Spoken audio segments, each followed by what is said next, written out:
कराची की empress market के करीब मौजूद फरियर हॉल दिन में खूबसूरत लगता है, मगर रात को यहाँ ऐसे साए चलते हैं जिन्हें कोई इंसान नहीं देख सकता। कराची का फरियर हॉल दिन में सियाहों, फोटोग्राफरों और बच्चों की आवाजों से भरा रहता है, लेकिन जैसे ही सूरज डूबता है ये तारीखी इमारत एक परअसरार रूप धारण कर लेती है।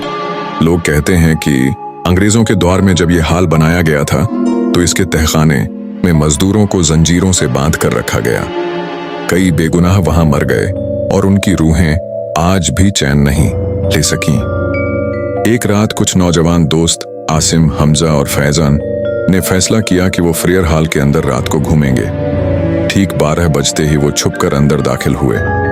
हॉल के अंदर हल्की सी हवा चल रही थी, मगर अचानक दीवारों पर लटकी पुरानी तस्वीरें अपने आप हिलने लगीं। आसिम ने घबरा कर कहा, यार ये तस्वीरें क्यों हिल रही हैं? फिर अचानक कमरे में जंजीरों की आवाज आई, छन छन छन। फैजान ने पीछे मुड़कर देखा तो एक धुंधला सा साया जंजीरों में जकड़ा हुआ खड़ा था।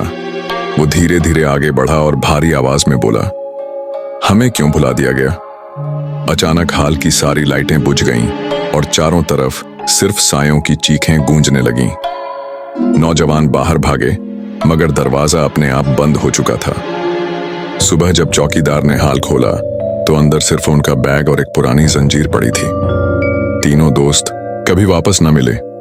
आज भी लोग कहते हैं कि अगर आप फरियर हॉल के पास रात को रुकें तो जंजीरों की आवाज जरूर सुनाई देती है।